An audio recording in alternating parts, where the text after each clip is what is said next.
మిత్రులకు, జర్నలిస్టు సంఘ కార్యవర్గ సభ్యులకు, వేదిక మీద ఉన్న పెద్దలకు, ఇక్కడికి విచ్చేసిన పాత్రికేయ మిత్రులకు కృతజ్ఞతలు, అభినందనలు తెలియజేస్తూ తెలంగాణ అమరవీరులకు నివాళులు అర్పిస్తూ తెలంగాణ రాష్ట్రాన్ని సాధించుకోవడంలో క్రియాశీలక పాత్ర పోషించి ఉద్యమం ఉధృతి తగ్గుతున్నప్పుడల్లా ఉద్యమాన్ని ఉవ్వెత్తున లేపడానికి సహకరించి స్ఫూర్తినిచ్చి తెలంగాణ రాష్ట్ర సాధనలో క్రియాశీలక భూమిక పోషించిన పాత్రికేయ మిత్రులు తెలంగాణ రాష్ట్రానికి నాయకత్వాన్ని, పరిపాలనను అందించడానికి రెండవసారి ప్రజలు తమ అభిప్రాయాన్ని, తమ సమస్యలను, తమ అవసరాలను గుర్తించి 5 సంవత్సరాలు మళ్ళీ తమ భవిష్యత్తును ఏ రాజకీయ పార్టీ చేతిలో పెట్టాలి, ఏ నాయకుడి రాష్ట్రాన్ని అభివృద్ధి పదం వైపు నడిపిస్తాడని చెప్పి వాళ్ళొక నిర్ణయం తీసుకునే సందర్భంలో వివిధ పార్టీల యొక్క నాయకులను, పార్టీల యొక్క అభిప్రాయాలను ప్రజలకు వివరంగా చెప్పుకోవడానికి మీ వేదిక ఉపయోగపడుతుంది. ఈ వేదికను ఏర్పాటు చేసిన మీకు అందరికీ కూడా నా అభినందనలు. మిత్రులారా, తెలంగాణ ఉద్యమ నేపథ్యాన్ని రాజకీయ పార్టీలు తమ తమ అవసరాలను, తమ మనుగడను దృష్టిలో పెట్టుకొని వివిధ రకాలుగా ప్రజలకు వివరించే ప్రయత్నం చేసిండ్రు, తెలియజెప్పే ప్రయత్నం చేసిండ్రు. అయితే ఆయా రాజకీయ పార్టీల యొక్క ఎజెండాలనే తెలంగాణ ప్రజల యొక్క ఎజెండాగా కొన్నిసార్లు భ్రమలు కూడా కల్పించే ప్రయత్నం చేశాం. నా వరకు నిర్దిష్టమైన అభిప్రాయం, నీళ్లు నిధులు నియామకాలు అనే నినాదం తెలంగాణ రాష్ట్ర సమితి పార్టీ యొక్క నినాదం. ఇది ప్రజల యొక్క నినాదం కాదు. టీఆర్ఎస్ పార్టీ తమ రాజకీయ మనుగడ కోసం, తమ పార్టీని తెలంగాణ గ్రామీణ ప్రాంతాలలో విస్తరించడం కోసం, తమ పార్టీ పునాదులను బలోపేతం చేసుకోవడం కోసం కల్వకుంట్ల చంద్రశేఖరరావు గారు తీసుకున్న నినాదం నీళ్లు నిధులు నియామకాలు. వీటి నేపథ్యంలో ప్రజల యొక్క భావోద్వేగాలను తన రాజకీయ పార్టీకి అనుకూలంగా మలుచుకోవడానికి మాత్రమే తాను చెప్పిన మాటలు. నా పరంగా తెలంగాణ ఉద్యమం, ప్రత్యేక రాష్ట్ర సాధన అనేది తెలంగాణ ప్రజలు తెలంగాణ ఉద్యమంలో మమేకమైంది ఆత్మ గౌరవం కోసం, స్వయం పాలన కోసం, సామాజిక న్యాయం కోసం. ప్రజలందరూ తాము ఉమ్మడి ఆంధ్రప్రదేశ్లో ద్వితీయ శ్రేణి పౌరులుగా పాలకులు చూస్తున్నారు, మా ఆత్మ గౌరవాన్ని దెబ్బతీస్తున్నారు. అదేవిధంగా పాలనలో సచివాలయం నుంచి మొదలు పెడితే ముఖ్యమంత్రి పదవి వరకు ఇతరులే మమ్మల్ని పాలిస్తున్నారు కాబట్టి మేము స్వయంగా మమ్మల్ని మేము పాలించుకోవాలనుకుంటున్నాము. మాకు అవసరమైన ప్రణాళికలను మేమే నిర్ణయించుకోదలుచుకున్నాము. కాబట్టి మాకు స్వయం పాలన కావాలి అని చెప్పి ప్రజలు కోరుకున్నారు. అదే కాకుండా సామాజిక న్యాయం, సామాజిక న్యాయంలో సమాజంలో ఎవరెవరైతే భాగస్వాములుగా ఉన్నారో వాళ్ళందరినీ కూడా పరిపాలనలో భాగస్వాములను చేసి ప్రభుత్వాలు తీసుకుంటున్న నిర్ణయాలలో వాళ్ళ అభిప్రాయాలను కూడా పరిగణలోకి తీసుకొని ఆ అభిప్రాయాలకు సరైన సముచిత స్థానాన్ని కల్పించడం కోసం వాళ్ళు సామాజిక న్యాయాన్ని కూడా కోరుకున్నారు. అందులో ప్రధానంగా తెలంగాణ ప్రాంతంలో ఉండే గిరిజనులు కావచ్చు, మైనారిటీలు కావచ్చు, బడుగు బలహీన వర్గాలు కావచ్చు, పటేల్ పట్వారీ వ్యవస్థ కబంధ హస్తాల నుంచి బయటకు వచ్చి పాలితులుగా ఉన్న వాళ్ళు పాలకులుగా తయారవ్వడానికి అవసరమైన స్వేచ్ఛ కావాలి అని చెప్పి తెలంగాణ సమాజం కోరుకున్నది. అయితే ఈ నేపథ్యాన్ని అంతా కూడా టీఆర్ఎస్ పార్టీ అధ్యక్షుడు, టీఆర్ఎస్ పార్టీలో ఉండే చాలామంది తెలంగాణ ఉద్యమంలో క్రియాశీలక పాత్ర పోషించిన తెలంగాణ ఉద్యమకారులైన మేధావులు కూడా కొంత చంద్రశేఖరరావు గారి పట్ల సానుభూతిని ప్రదర్శించారు. అతనిలో ఎన్నో లోపాలున్నా, అతనికి ఎన్నో బలహీనతలున్నా, అతనికి ఎంతో స్వార్థం ఉన్నా తెలంగాణ ఉద్యమాన్ని ముందుకు నడుపుతున్నాడు కాబట్టి ఇక అతనిలో ఉన్న లోపాలను, బలహీనతలను, స్వార్థాన్ని లేవనెత్తి చూపించి మాట్లాడితే శత్రువులకు ఆయుధాన్ని ఇచ్చినట్టు అవుతుంది. కాబట్టి సరే, ఇన్ని బలహీనతలున్న మనోడే కదా, రాష్ట్రం వచ్చిన తర్వాత వీటిని సరిదిద్దే ప్రయత్నం చేయొచ్చు, లేదా రాష్ట్రం ఏర్పడ్డ తర్వాత నాయకత్వాన్ని మార్చుకోవచ్చు, మొదట తెలంగాణ రాష్ట్రాన్ని సాధించుకుందామని చెప్పి జర్నలిస్టు మిత్రుల నుంచి మొదలు పెడితే ప్రజల యొక్క హక్కుల కోసం పోరాటాలు చేసిన మేధావుల వరకు చంద్రశేఖరరావు గారి పట్ల కొంత చూసి చూడనట్టు వైఖరిని, ధోరణిని ప్రదర్శించారు. ఈ అవకాశాన్ని అందిపుచ్చుకున్న చంద్రశేఖరరావు గారు వీళ్ళందరినీ అడ్డం పెట్టుకొని ఎవరు ఏమి చేసినా కూడా, ఎవరు ఏ పోరాటం చేసినా కూడా, అంటే తెలంగాణ సమాజంలో రిక్షా సంఘాల నుంచి మొదలు పెడితే, చెత్త ఏరుకునే సంఘాల నుంచి మొదలు పెడితే, అత్యున్నత స్థానంలో ఉండే ప్రజల సమస్యలను వెలికి తీస్తున్న డాక్టర్లైన, ప్రజల తరఫున డాక్టర్లైన ప్రతి రోగాన్ని గుర్తించి ప్రపంచానికి చెప్పి ఆ రోగానికి మందు కనిపెడుతున్న జర్నలిస్టుల వరకు, జర్నలిస్టుల సంఘాల వరకు మభ్యపెట్టి తన పార్టీకి అనుకూలంగా మలుచుకునే ప్రయత్నం చంద్రశేఖరరావు గారు చేసిండ్రు. ఈ అన్నిటి నేపథ్యంలో చంద్రశేఖరరావు గారు ఒక నినాదం ఇచ్చిండు 2014 ఎన్నికల సందర్భంలో. చాలాసార్లు కాంగ్రెస్ పార్టీని గెలిపించిండ్రు, కొన్నిసార్లు తెలుగుదేశం పార్టీని గెలిపించిండ్రు. ఒక్కసారి నన్ను గెలిపిస్తే ఈ తెలంగాణను బంగారు తెలంగాణగా మారుస్తా అని చెప్పడమే కాకుండా ఎన్నికలలో ఎన్నో అంశాలను తన ఎన్నికల మేనిఫెస్టోలో పొందుపరచడం జరిగింది. వాటి లోతుల్లోకి నేను వెళ్ళదలుచుకోలేదు. కానీ ఈ అన్నిటి నేపథ్యంలో టీఆర్ఎస్ పార్టీ యొక్క ప్రభుత్వం ఏర్పడి 52 నెలలు తెలంగాణ ప్రజలకు కేసీఆర్ యొక్క మార్క్ పరిపాలనను రుచి చూపించిండు. కేసీఆర్ మార్క్ పరిపాలనలో ప్రజల ఆత్మగౌరవం దెబ్బతిన్నది. స్వయం పాలన అనేది గాలికి వదిలేసి కుటుంబ పాలన వచ్చింది. సామాజిక న్యాయంలో అసలు ఆ కోణమే, చంద్రశేఖరరావు గారి డిక్షనరీలో సామాజిక న్యాయం అన్న పదమే లేదు.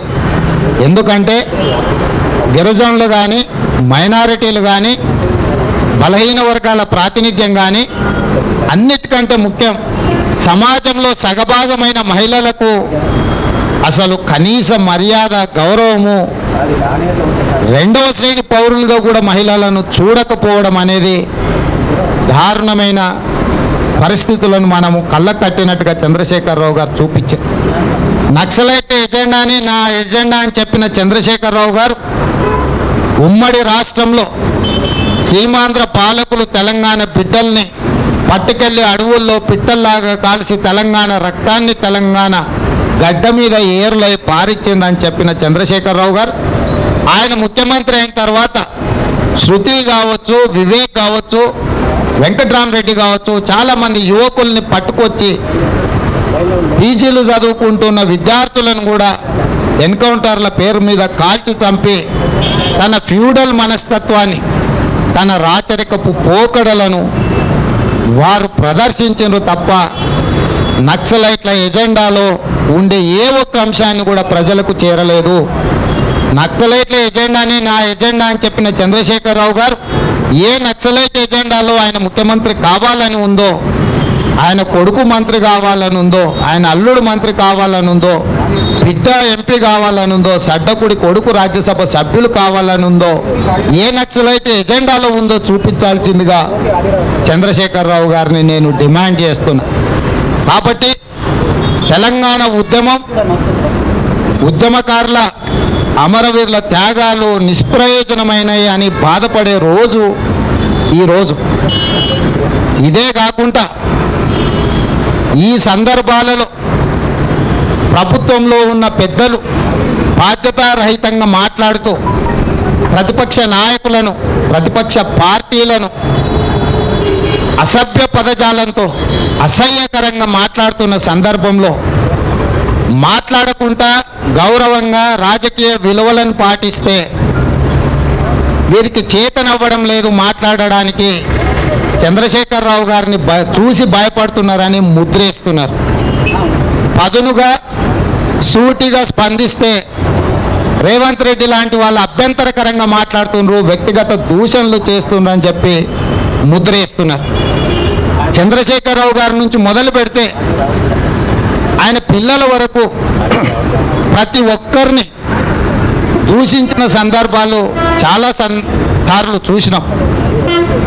సోనియా గాంధీ గారిని తెలంగాణ ఇచ్చిన రాజకీయ పరిణతి చెందిన నిర్ణయం తీసుకున్న శ్రీమతి సోనియా గాంధీ గారిని అమ్మనా బొమ్మనా అని దూషించడం కేటీఆర్ పరితెగింపు కాదా, వ్యక్తిగత దూషణ కాదా?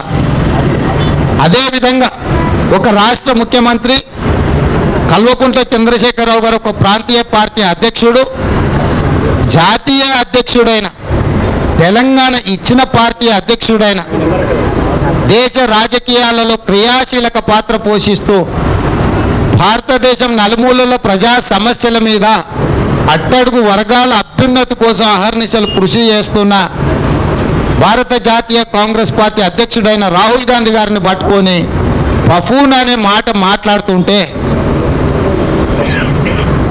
అది వ్యక్తిగత దూషణ కాదా? ఇలాంటి మాటలు మాట్లాడినప్పుడు గడ్డాలు పెంచుకుంటే అధికారం రాదు, సన్నాసుల్లా కలిసిపోతారని చెప్పి కాంగ్రెస్ పార్టీలో ఉండే నాయకులను కేటీఆర్ లాంటి వాళ్ళు విమర్శించినప్పుడు, జీవన్ రెడ్డి గారు లాంటి వాళ్ళను శ్రీమతి కవిత గారు గుంటనక్క అని మాట్లాడుతున్నప్పుడు ఇది వ్యక్తిగత దూషణ కాదా? ఇలాంటి సందర్భాలలో వారికి ధీటైన జవాబు ఇచ్చే సందర్భంలో అదే స్థాయిలో మేము స్పందిస్తుంటే వాటిని మీరు అంటే టీఆర్ఎస్ పార్టీ నాయకులు చూసారా రేవంత్ రెడ్డి గారు ఎట్లా వ్యక్తిగతంగా మమ్మల్ని ద్వేషిస్తున్నాడు, దూషిస్తున్నాడు, లేదా నా కొడుకును విమర్శిస్తున్నాడు, పిల్లల్ని కూడా రాజకీయాలకు లాగుతారా అని చెప్పి మీ ప్రైవేట్ సంభాషణలలో చిట్చాట్ ముసుగులో చీటింగ్ చేసే ఆలోచనతో కేటీఆర్ గారు మాట్లాడింది మీకు అందరికీ తెలుసు. నేను ఈ సందర్భంగా కొన్ని వివరణలు ఇవ్వదలుచుకున్నా, కొంత చెప్పదలుచుకున్నా. కేటీఆర్ కొడుకును మాకు విమర్శించాల్సిన అవసరం లేదు, కానీ ప్రపంచంలో ఎవరికీ కొడుకులు లేనట్టు, ఎవరికీ మనమన్లు లేనట్టు ముఖ్యమంత్రి గారు సచివాలయానికి అసలే రాడు, కానీ మనవడు వచ్చి వాళ్ళ మిత్రులతో గోటీలు ఆడుకోవడం ఇది సమంజసమా? మున్సిపల్ ఎన్నికల తర్వాత విజయోత్సవ సభ పెట్టినప్పుడు పరేడ్ గ్రౌండ్లో టీఆర్ఎస్ పార్టీ కండువ కప్పుకొని పార్టీ వేదిక మీద ముఖ్యమంత్రి గారు తర్వాత కుర్చీలో కూర్చోవడము పాఠశాలకు వెళ్ళే విద్యార్థికి అవసరమా? హిందువులందరూ పురుషోత్తముడిగా కొలుచుకునే శ్రీరాముడి ఉత్సవాలకు భద్రాద్రిలో ముఖ్యమంత్రి సకుటుంబ సపరివార సమేతంగా అందజెప్పాల్సిన పట్టు వస్త్రాలు, తలంబ్రాలను బడిపిలగాంతో ఇప్పించడము దేవుడిని కూడా అవమానించడమే కాదా?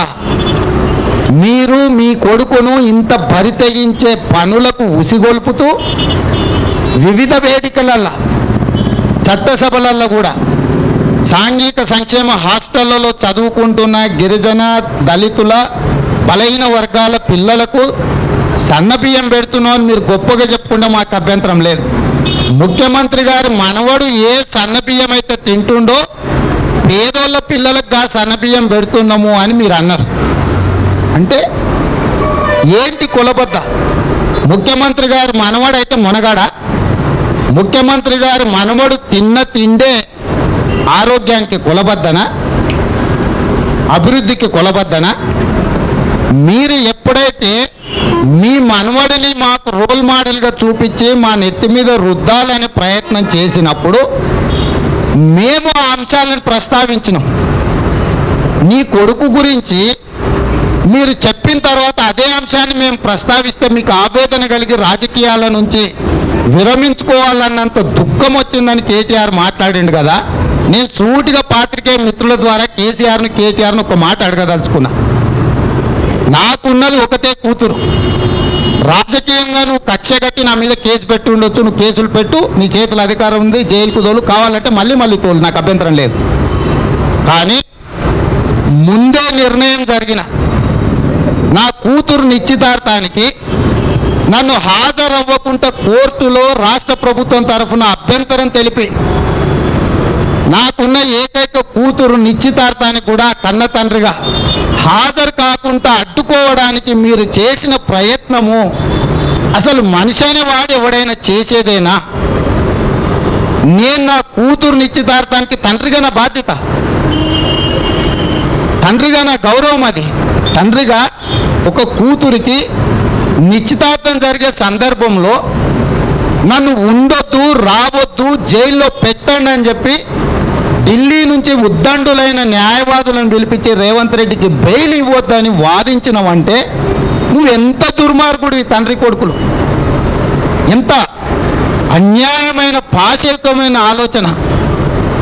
ఒక తండ్రిని తన కూతురు యొక్క నిశ్చితార్థానికి హాజరవ్వకుండా అడ్డుకొని ఏమి రాక్షస ఆనందాన్ని మీరు పొందాలనుకుంటున్నారు? నా కూతురు నిశ్చితార్థానికి నేను హాజరైతే నీకు వచ్చే నష్టమేంది? ఇది ప్రజలు గమనించడం లేదా? మేము మాట్లాడడం లేదు కాబట్టి మీరు పెద్ద విఘ్నులు. మీరు అనవసరమైన ఆరోపణలు మా మీద చేస్తే మాత్రం మేము ఏదో తప్పుడు విధానాలు పాటిస్తున్నాం అనే ప్రమాణాలను ప్రజలకు చెప్పే ప్రయత్నం చేస్తున్నాం. మీరందరూ కూడా ఆలోచన చేయండి.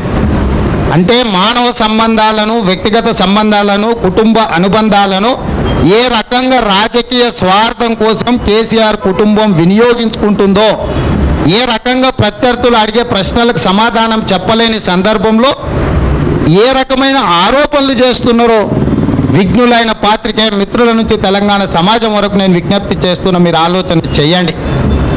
అదేవిధంగా రాజకీయంగా నేను స్వతంత్ర అభ్యర్థిగా 2006లో జడ్పీటీసీగా గెలిచిన, స్వతంత్ర అభ్యర్థిగా 2007లో శాసనమండలి సభ్యుడిగా మహబూబ్ నగర్ జిల్లా నుంచి స్థానిక సంస్థల నుంచి ఎన్నికైనా, ఆ తర్వాత తెలుగుదేశం పార్టీలో చేరి 6-7 సంవత్సరాలలోనే కార్యనిర్వాహక అధ్యక్షుడిగా, పొలిట్ బ్యూరో సభ్యుడిగా, శాసనసభలో తెలుగుదేశం పార్టీ పక్ష నాయకుడిగా నేను ఎదగడం జరిగింది. ఇవన్నీ కూడా అప్పనంగా రాలేదు. నాకు ప్రజలలో గెలిచి ప్రజల కోసం పోరాటం చేస్తే పార్టీ గుర్తించి గౌరవించి బాధ్యతలు అప్పచెప్పింది. వాటిని సరైన విధంగా ప్రజల కోణంలో నిర్వహిస్తున్న నా పనితనాన్ని చూసి కాంగ్రెస్ పార్టీ నన్ను ఆహ్వానం పలికి నన్ను, నా మిత్రులను కాంగ్రెస్ పార్టీలో చేర్చుకొని అవకాశాలు కల్పించి కాంగ్రెస్ పార్టీ జాతీయ అధ్యక్షుడు రాహుల్ గాంధీ గారు కాంగ్రెస్ పార్టీలో కార్యనిర్వాహక అధ్యక్షుడిగా నాకు బాధ్యతలు అప్పచెప్పి తెలంగాణ రాష్ట్రంలో తెలంగాణ ప్రజల తరఫున తెలంగాణ ప్రజల యొక్క ఆకాంక్షల కోసం కేసీఆర్ మీద పోరాటం చేయడానికి వేదిక పదవి కల్పించి రేపు భవిష్యత్తులో కాంగ్రెస్ పార్టీ అధికారంలోకి వస్తుంది. కాంగ్రెస్ పార్టీ అధికారంలోకి వచ్చినప్పుడు అదేవిధంగా అధికారంలో కాంగ్రెస్ పార్టీ చేసేదానికి ఎన్నికల మేనిఫెస్టోని పార్టీ విడుదల చేస్తుంది. అయితే నా మీద ఒక అభిప్రాయం ఉంది. రేవంత్ రెడ్డి ప్రజల దగ్గరికి వెళ్ళినప్పుడు దూకుడుగా, ధాటిగా చంద్రశేఖరరావు గారి మీద తీవ్రమైన పదజాలంతో విమర్శలు చేస్తుంటాడు అనే ఒక నిశ్చితమైన అభిప్రాయాన్ని కల్పించడానికి టీఆర్ఎస్ పార్టీ ప్రయత్నం చేస్తుంది. కొంతమంది పాత్రికేయ మిత్రులు కూడా నాతో ప్రైవేట్ సంభాషణలలో పంచుకున్నారు. ఈ సందర్భంగా నేను నా ఆలోచనను రేవంత్ రెడ్డి విమర్శలే కాదు, రాజకీయ ఉపన్యాసాలే కాదు, పదునైన పదజాలంతో సూటిగా సుత్తి లేకుండా చెప్పడంతో పాటు పరిపాలనలో అవకాశం వచ్చినప్పుడు ఎలాంటి విధానాన్ని ముందుకు తీసుకెళ్లాలో ఒక ప్రాథమిక నివేదికను పాత్రికేయ మిత్రులకు పూర్తి వివరాలతో ఇవ్వడం జరిగింది. రేవంత్ రెడ్డి అనేవాడు ప్రజల తరఫున పోరాటమే కాదు, అవకాశం వస్తే పరిపాలనలో తీసుకురావాల్సిన సమూలమైన మార్పులు, సామాజిక బాధ్యతను గుర్తించి ఏ రకంగా పరిపాలన అందించగలను.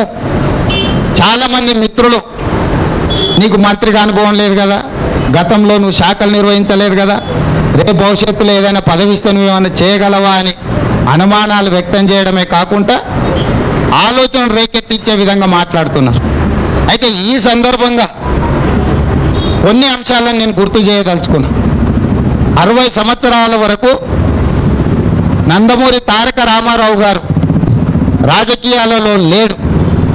షష్టి పూర్తి చేసుకున్న తర్వాత రాజకీయ పార్టీని పెట్టాలని, రాజకీయ పార్టీ ద్వారా ప్రజలకు సేవలు అందించాలని 9 నెలలు నిరంతరం ప్రజలల్లో తిరిగి ఆనాడు తెలుగుదేశం పార్టీని అధికారంలోకి తీసుకొచ్చి చరిత్రలో శాశ్వతంగా జనరంజకమైన పాలనను అందించిన నాయకుడుగా ప్రజల చేత గౌరవం, గుర్తింపు పొందేది.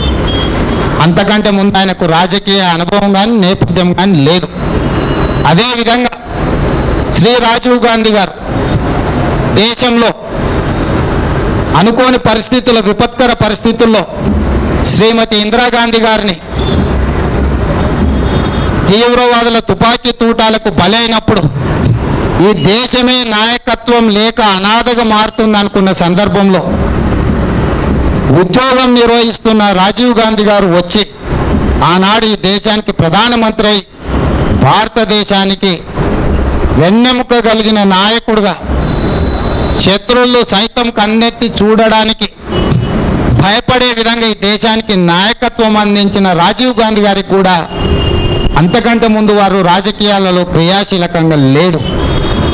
అయినా ఈ దేశానికి కంప్యూటర్ని పరిచయం చేసి సాంకేతికత తోడైతే దేశం వేగంగా అభివృద్ధి పదం వైపు వెళ్తుంది అని చెప్పి ఎన్నో సరళీకృత విధానాలను, పరిపాలనలో విధానమైన మార్పులను తీసుకొచ్చి ఈ దేశానికి నాయకత్వం అందించాడు.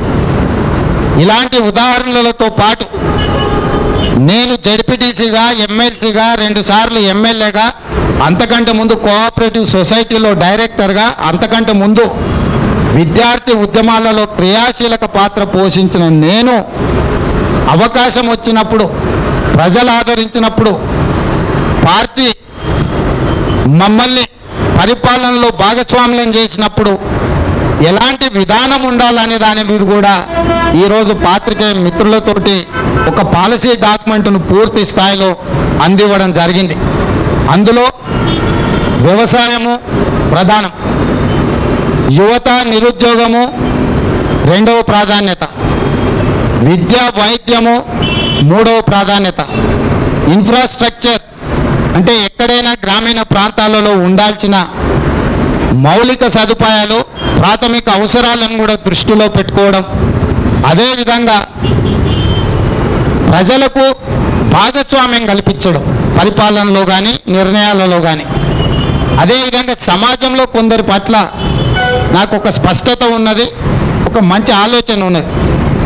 అందులో మహిళలు, అదేవిధంగా ఉద్యోగాలు నిర్వహించుకునే దాంట్లో జర్నలిస్టు మిత్రులు, ఆర్టీసీ కార్మికులు, పోలీసులు, వీళ్ళందరూ కూడా ఈ సమాజంలో చాలా క్రియాశీలక పాత్ర పోషిస్తున్న, సమాజాన్ని సరైన దిశగా నడిపించి ప్రజల అవసరాల కోసం, తమ అవసరాలు, తమ కుటుంబ అవసరాల కంటే, తమకు వస్తున్న జీతానికంటే తమ జీవితాలని పణంగా పెట్టి సమాజం కోసం పనిచేస్తున్న కొన్ని సెక్షన్స్లో వీళ్ళు ప్రధానమైన వాళ్ళు. కాబట్టి వీటికి సంబంధించి వ్యవసాయంలో అన్నిటికంటే కీలకమైనది రైతు రుణమాఫీ కాదు. రైతు రుణమాఫీ తాత్కాలిక ఉపశమనమే, శాశ్వత పరిష్కారం కాదు. రైతుకు గిట్టుబాటు ధర ఇవ్వడం, పండించిన పంటకు సరైన గిట్టుబాటు ధర ఇవ్వడం అనేదే శాశ్వత పరిష్కారము. అయితే గిట్టుబాటు ధర ఇచ్చినప్పుడు నిత్యావసర వస్తువుల ధరలు పెరుగుతాయి. ఎందుకంటే కందులు 10,000 రూపాయలు పెట్టి కొనుక్కున్నాం అనుకోండి, 10,000 రూపాయలకు క్వింటా కందులు కొనుక్కుంటే కిలో పప్పు ఎక్కడికో వెళ్ళిపోతుంది. సో సామాన్యులు వినియోగదారులుగా మళ్ళీ వాళ్ళ మీద భారం పడుతుంది. ఇక్కడే ప్రభుత్వ పాత్ర అవసరం ఉన్నది. ఏదైతే ఉదాహరణ సరైనదో కాదో నాకు తెలియదు, కానీ అవగాహన కోసం ఒక ఉదాహరణ చెప్పదలుచుకున్నా. ఎన్నో లిక్కర్ కంపెనీలు లిక్కర్ ఉత్పత్తి చేస్తున్నాయి. ఈ ఉత్పత్తి చేసిన లిక్కర్ మొత్తం తెలంగాణ బ్రూవరీస్ కార్పొరేషన్ మొత్తం వాటిని కొనుక్కొని డిపోలను పెట్టి లాభాన్ని తోడు చేసి మళ్ళీ రీటైలర్స్ వైన్ షాప్లోకి అమ్ముతున్నారు. వైన్ షాప్ల నుంచి మళ్ళీ వినియోగదారులు కొనుక్కుంటున్నారు. అంటే ఇది లాభంతో కూడుకున్న వ్యాపారం. నేనేం ఇక్కడ విధానాన్ని చెప్పదలుచుకున్నా అంటే, రైతులు పండించే అన్ని ఉత్పత్తులను ఒక కారణం పెట్టి దానికి పూర్తి స్థాయిలో వేల కోట్ల రూపాయల నిధులను అవసరాన్ని బట్టి బడ్జెట్ ఎస్టిమేట్ చేసి దాన్ని కేటాయించి ఆ కార్పొరేషన్ ద్వారా రైతు పండించిన చివరి గింజ వరకు ప్రభుత్వమే కొనుక్కుంటుంది గిట్టుబాటు ధరతోటి. కొనుక్కున్న వాటిని ఉత్పత్తులుగా అంటే వాటిని అవసరమైన పప్పు కానీ బియ్యం కానీ నిత్యావసర వస్తువులను అన్నిటిని కూడా వాటిని మొత్తం తయారు చేసి పేద ప్రజలకు, తెల్ల రేషన్ కార్డు హోల్డర్స్కి అందరికీ కూడా సరసమైన ధరలకు తిరిగి అమ్మదలుచుకున్నాం. అంటే ఉత్పత్తి చేసిన వాళ్ళ దగ్గర సరైన ధర ఇచ్చి కొనుక్కుంటాము, కొనుక్కున్న వాటిని వినియోగదారులకు తక్కువ ధరకు పేదవాడికి ఫుడ్ సెక్యూరిటీ ఇవ్వడానికి అవసరమైన అన్ని ఉత్పత్తులను తక్కువ ధరలకు పేదవాళ్లకు కొనుక్కోవడానికి అందుబాటులోకి తీసుకొచ్చి ఈ రేషన్ డీలర్స్ వ్యవస్థ ఏదైతుందో వాటిని బలోపేతం చేసి వాటి ద్వారా సీరియస్గా డే టు డే మానిటరింగ్ చేసుకుంటూ ప్రతి పేదవాడికి ఉప్పు కానీ పప్పు కానీ చింతపండు కానీ బియ్యం కానీ ఏమైనా కూడా ప్రతి సంవత్సరం ఒక ధర నిర్ణయించి అమ్మకానికి ధర నిర్ణయిస్తాం, కొనుగోలు చేయడానికి కూడా ధర నిర్ణయిస్తాం. వీటి ద్వారా కంప్లీట్గా ఒక ప్రత్యేకమైన మంత్రిత్వ శాఖను ఏర్పాటు చేసి అత్యంత ప్రాధాన్యతతో కూడుకున్న మంత్రిత్వ శాఖ ఇదే. చాలామంది రెవెన్యూ, ఫైనాన్స్, పోలీస్ డిపార్ట్మెంట్ అనుకుంటారు కదా, రేపు భవిష్యత్తులో అత్యంత కీలకమైన శాఖగా చాలా బాధ్యతతో కూడుకున్న వ్యవస్థను నిర్వహించడానికి ఈ శాఖను పెట్టి పండించిన రైతుల ప్రతి పంట చివరి గింజ వరకు ప్రభుత్వమే కొనుగోలు చేస్తుంది. గిట్టుబాటు ధరనిచ్చి లాభదాయకం చేస్తాం వ్యవసాయాన్ని. కొనుగోలు చేసిన అన్ని వస్తువులను తిరిగి వినియోగదారులకు చాలా తక్కువ ధరకు, రీజనబుల్ ప్రైస్. ఇక్కడ కొనుగోలు చేయడానికి పెట్టుబడి అవసరం పడుతుంది, ఇక్కడ వినియోగదారునికి అమ్మేటప్పుడు కూడా భారం పడుతుంది ప్రభుత్వం మీద. ఈ రెండు భారాలను ప్రభుత్వమే మోస్తుంది. తద్వారా ఉత్పత్తి చేసిన ప్రతి పంట ప్రజలకు అందుబాటులోకి తీసుకొస్తాం. వాటిని స్టోరేజ్ చేయడానికి కోల్డ్ స్టోరేజ్లు కానీ గోడాంలు కానీ కావాల్సిన అన్ని వసతులు ఏర్పాటు చేసే బాధ్యత ప్రభుత్వం తీసుకుంటుంది. దానికి సంబంధించి ఎలాబరేట్గా అక్కడ పొందుపరచడం జరిగింది. అదేవిధంగా యువత నిరుద్యోగం మన సమాజాన్ని పట్టి పీడిస్తున్న యువత నిరుద్యోగ సమస్య. దానికోసమే రాష్ట్రంలో ఉండే అన్ని శాఖలలో ఉండే ఖాళీలను డిసెంబర్ 31 వరకు అన్ని డిపార్ట్మెంట్ల నుంచి తెప్పించుకుంటాం. జనవరి 1 నుంచి అన్ని డిపార్ట్మెంట్ల నోటిఫికేషన్లను ఇష్యూ చేస్తాం. టీఎస్పీఎస్సీ ద్వారా పోటీ పరీక్షలు అన్ని డిపార్ట్మెంట్లలో ఎన్ని ఖాళీలు ఉన్నా సరే, ఒక్క ఖాళీ ఉన్నా సరే ఏ డిపార్ట్మెంట్లో ఖాళీలను పెట్టదలుచుకోలే, అన్ని పోటీ పరీక్షలను నిర్వహించి రాష్ట్ర అవతరణ దినోత్సవం జూన్ 2 రోజు అందరికి ఒకటే రోజు అపాయింట్మెంట్స్ ఇస్తాం. ఎక్కడికక్కడ అన్ని ఉద్యోగ ఖాళీలను జూన్ 2 రోజు భర్తీ చేస్తాం. ఎవ్రీ క్యాలెండర్ ఇయర్ ప్రతి సంవత్సరం ప్రభుత్వ ఖాళీలను ఎట్లయితే యూపీఎస్సీ ద్వారా ఐఏఎస్ ఐపీఎస్లు ఈ ఖాళీలను ప్రతి సంవత్సరం ఎట్లయితే నిర్వహిస్తున్నారో క్యాలెండర్ డేట్ ప్రకారం డిసెంబర్ 31 వరకు రాష్ట్రంలో ఉండే ఖాళీలను అన్నిటిని కూడా ప్రభుత్వ శాఖల నుంచి తప్పించుకొని జనవరి 1 నుంచి పోటీ పరీక్షలను నిర్వహించి ఆ తర్వాత జూన్ 2 రోజు అన్ని ఉద్యోగ ఖాళీలను భర్తీ చేయడానికి వీటిని కూడా క్రమబద్ధీకరణ అంటే ఒక పద్ధతి ప్రకారము వాటిని చేయదలుచుకున్నాం. చివరగా మౌలిక వసతులల్లా మండలాల నుంచి డిస్ట్రిక్ట్ నుంచి హైదరాబాద్కి అనుకుంటారు. ఇది మౌలిక వసతులు కాదు, ఇది అవసరమైన వసతులు మాత్రమే. మౌలిక వసతులు అంటే మారుమూల ప్రాంతాలలో ఉండే తండాలు కానీ గూడాలు కానీ రికగ్నైజ్డ్ హ్యామ్లెట్స్ నుంచి మండలాలకు రావడానికి కనీసం ఒక బీటీ రోడ్డు ఉండాలి. కాబట్టి ప్రతి మారుమూల ప్రాంతం నుంచి మండల కేంద్రానికి ఖచ్చితంగా 30 ఫీట్ల రోడ్డును మొట్టమొదటి ప్రాధాన్యత కింద తీసుకుంటాము. దాని తర్వాత ప్రతి మండల కేంద్రంలో ఒక 50 పడకల ఆసుపత్రిని కడతాము. ఈ 50 పడకల ఆసుపత్రికి ఒక నర్సింగ్ కాలేజీని అటాచ్ చేస్తాం. ఎందుకంటే గ్రామాలల్లో ఆర్ఎంపీ పిఎంపీ డాక్టర్ల చేతిలో చాలామంది ప్రాణాలు కోల్పోతున్నారు. కాబట్టి 50 పడకల ఆసుపత్రిని పెట్టి దానికి ఒక నర్సింగ్ కాలేజీని పెడితే చదువుకున్న వైద్యాన్ని అందించడానికి ప్రతి మండల కేంద్రంలో ఒక వ్యవస్థ ఉంటుంది. వాళ్ళు అవసరం అనుకుంటే గ్రామాలలో వెళ్ళి వాళ్ళు ప్రాక్టీస్ చేసుకోవడానికి ఉంటుంది. ఆర్ఎంపీ పిఎంపీల మీదనో చిన్న వాళ్ళ మీద ఆధారపడకుండా అందులో కూడా నైపుణ్యతను తీసుకురావడానికి ప్రయత్నం చేస్తాం. ఇరిగేషన్ ప్రాజెక్ట్స్ అంటేనే అవినీతికి మొత్తం మూలాలు అన్నట్టుగా వ్యవస్థ ఉన్నది. ప్రాధాన్యత క్రమం 5 లక్షల పైన ఎకరాలకు నీళ్ళు ఇచ్చే వాటిని 3 నుంచి 5 లక్షలు, లక్ష లోపల వచ్చే వాటిని ప్రాధాన్యత క్రమంలో తీసుకొని వాటికి సంబంధించిన అన్ని ప్రణాళికలు సిద్ధం చేసుకొని ఆ ప్రాజెక్టులను ఇప్పుడు ఆల్రెడీ ఉన్న వాటిని A category, B category, C category కింద తీసుకొని 70% పైబడిన పూర్తయిన వాటిని ఏ కేటగిరీ కింద తీసుకొని 24 గంటలు పని చేయించి తక్షణమే వాటిని పూర్తి చేస్తాం. 40 నుంచి 70% వరకు ఉన్న వాటిని బి కేటగిరీ కింద తీసుకొని ప్రాధాన్యతలో వాటి మీద దృష్టి పెడతాం. 1 నుంచి 40% వరకు ఉన్న వాటిని సి కేటగిరీ కింద తీసుకొని బడ్జెట్ను కానీ పనులను కానీ వేగవంతం చేసి సాగునీటి ప్రాజెక్టులను అనుసంధానం చేస్తాం. చంద్రశేఖరరావు గారు ఇప్పుడు చేస్తున్న తప్పు భవిష్యత్తులో మేము చేయదలుచుకోలే. ఎక్కడికక్కడ రిజర్వాయర్లు కడుతున్నా అంటుండు. మరి ఎక్కడికక్కడ 10 టీఎంసీలు 20 టీఎంసీలు 50 టీఎంసీల రిజర్వాయర్లు కట్టినప్పుడు ఆ చుట్టుముట్టు ఉన్న ప్రాంతాలకు అక్కడి నుంచే తాగునీటికి పైప్ లైన్లు ఇవ్వచ్చు. ఇవ్వడంలో ఎక్కడి నుంచో గోదావరి నుంచి పైపులు వేస్తుండే, ఎక్కడి నుంచో కృష్ణా నుంచి పైపులు వేస్తుండు. పైపుల కంపెనీల కోసం వేల కోట్ల రూపాయలు ఖర్చు పెట్టే విధానాన్ని భవిష్యత్తులో మేము ఆలోచన చేసి వాటిని ఆపే ప్రయత్నం చేస్తాం. అదేవిధంగా మహిళలు ఎన్టీ రామారావు గారు ఆడపిల్లలకు ఆస్తిలో సగభాగం ఇచ్చాడు. కానీ నాకు అవకాశం వచ్చినప్పుడు పార్టీలను మహిళల పేరు మీద ఆస్తి రిజిస్ట్రేషన్ చేస్తే ఇప్పుడు స్టాంప్ డ్యూటీ 6% ఉంది. మహిళల పేరు మీద రిజిస్ట్రేషన్ చేస్తే ఓన్లీ 2% ఛార్జ్ చేస్తాం. ఆడపిల్లల పేరు మీద ఆస్తి ఉన్నప్పుడు వాళ్ళకి రక్షణ ఉంటుంది, భద్రత ఉంటుంది. ఎన్టీ రామారావు గారు ఆస్తిలో హక్కు కల్పించిండు. రేపు భవిష్యత్తులో ఆడపిల్లల మీద ఆస్తి రిజిస్ట్రేషన్ చేస్తే 2% మాత్రమే స్టాంప్ రిజిస్ట్రేషన్ ఛార్జెస్ చేసే విధంగా ఆడపిల్లలకు ఒక రక్షణ కలిగించే విధంగా చేస్తాం. చట్టసభలలో కనీసం 25% మహిళల ప్రాతినిధ్యం ఉండే విధంగా చట్ట సవరణ చేయాలనేది నా బాధ్యత.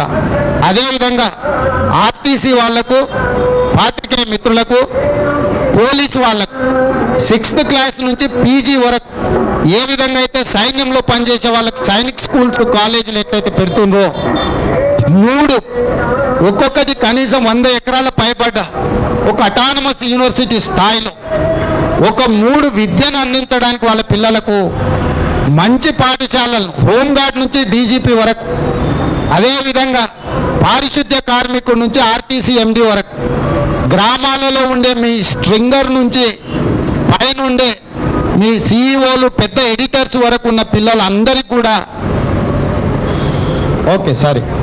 ఎడిటర్స్ వరకు వాళ్ళ పిల్లలందరికీ కూడా మినిమం 100 ఎకర్స్ అంటే ఒక అటానమస్ యూనివర్సిటీ స్థాయి హోదా, మెడికల్ ఇంజనీరింగ్ కాలేజీలు కూడా అందులో ఉండే విధంగా అంతర్జాతీయ ప్రమాణాలతో కూడుకున్న ఎడ్యుకేషనల్ ఇన్స్టిట్యూట్స్ని ఒక 3 ప్రాంతాలలో ఉత్తర తెలంగాణ, దక్షిణ తెలంగాణ, సెంట్రల్ హైదరాబాద్ 3 ప్రత్యేకంగా చేసి వీళ్ళందరినీ ఒక దగ్గర చదువుకునే విధంగా వీళ్ళందరికీ 100% ఫ్రీ ఎడ్యుకేషన్. ఎందుకంటే వీళ్ళ తల్లిదండ్రులు ఎవ్వరు కూడా సమయపాలన ఉన్న ఉద్యోగాలు కావు. వీళ్ళవి 10 గంటలకు వెళ్ళి 5 గంటలకు వచ్చే ఉద్యోగం కాదు.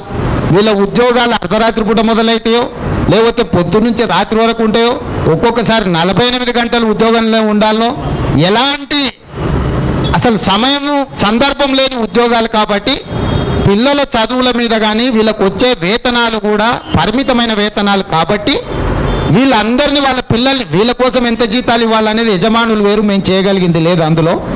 కానీ కనీసం వాళ్ళ పిల్లల భవిష్యత్తు కోసం చదువుకు అవసరమైన వాళ్ళ భవిష్యత్తుకు అవసరమైన పునాదులు వేస్తే గౌరవంతో వాళ్ళ పిల్లలు చదువుకోవడానికి అవకాశం ఉంటుంది. తారతమ్యాలు కూడా ఉండవు. అందరి పిల్లలు ఒక దగ్గర ఉన్నప్పుడు ఒక మంచి వాతావరణం ఉంటుంది. కాబట్టి ఇలాంటి విషయాలలో కూడా లోతుగా విశ్లేషించి మేధావులందరినీ సంప్రదించి ఇదొక పాలసీ డాక్యుమెంట్, అంటే బ్రాడర్ దీంట్లో ఇదొక పాలసీ ఇన్ డీటెయిల్ మళ్ళీ దీనికి సంబంధించిన మేధావులతో కూర్చొని నిర్ణయం తీసుకొని భవిష్యత్ కార్యాచరణ తీసుకోవాలనుకుంటున్నా. ఇక్కడున్న మిత్రులకు చివరగా నా విజ్ఞప్తి ఒకటే, రేవంత్ రెడ్డి రాజకీయ విమర్శలే చేస్తాడు, మంచి పదకట్టుతోని తిడతాడు అని ఏదైతే నా శత్రువులు ఒక ముద్ర వేయాలనుకుంటున్నారో ఆ ముద్రను చెరపండి. నేను పరిపాలన పట్ల నాకు చాలా స్పష్టత ఉన్నది. ప్రజలకు ఏం అవసరం ఉందో అవసరాలను గుర్తించడంలో నాకు సంపూర్ణమైన అవగాహన ఉన్నది. కాబట్టి నెక్స్ట్ లీగ్ పాలిటిక్స్లో రేవంత్ రెడ్డి పాత్రను మీ ద్వారా ప్రజలకు చెప్పదలుచుకున్నా. ఈ మీటి ప్రెస్ను కూడా ఆ కోణంలోనే చూడండి, రాజకీయ విమర్శల కోణంలో కాకుండా. గత నా నేపథ్యం మొదలైనప్పటి నుంచి ఇప్పటి వరకు విమర్శలు, ప్రతి విమర్శలు, ప్రతిపక్ష పాత్ర పోషించిన. ఎందుకంటే ఇంతకాలం నేను ప్రతిపక్షంలోనే కాబట్టి నేను ఖచ్చితమైన పోరాటం చేయాలి, పదునుగా విమర్శించాలి, నిశితంగా ఎదురుదాడి చేయాలి. కాబట్టి చేసిన. ఇప్పుడు ప్రభుత్వంలోకి రాబోతున్నాం. రాబోయే ప్రభుత్వం కాంగ్రెస్ ప్రభుత్వం.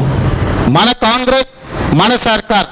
మన సర్కారులో మా బాధ్యతను నెరవేర్చడానికి, పరిపాలనలో నిర్ణయాలు తీసుకోవడానికి పరిణతి చెందిన నాయకుడిగా నా ఆలోచనని ఈరోజు మీతో పంచుకొని అన్ని పేజీలను మిత్రులను అందరినీ కూడా పత్రికలలో పూర్తి స్థాయి సారాంశాన్ని, ఇది మొత్తం మాట్లాడితే 5 గంటలైనా సరిపోదు కాబట్టి పేపర్ మీద పెట్టి మిత్రులకు ఇచ్చిన. ఇప్పటికే పెద్దలు శ్రీనివాసరెడ్డి గారి దగ్గర అదనంగా 5 నిమిషాలు సమయం తీసుకున్న. ధన్యవాదాలు తెలియజేస్తూ ఇందులో ఉన్న మొత్తం వివరాలను పత్రికలలో పొందుపరిచిన ఆలోచనను ప్రజలతో పంచుకోవాల్సిందిగా అవకాశం ఇచ్చిన మిత్రులందరికీ కూడా ధన్యవాదాలు తెలియజేస్తూ, మీ అందరి దగ్గర మీ అభిప్రాయాలు ఏమైనా ఇంకా అడిగేటి ఉంటే కూడా వాటిని అడగాల్సిందిగా కోరుకుంటూ సెలవు తీసుకుంటున్నాను. Thank you.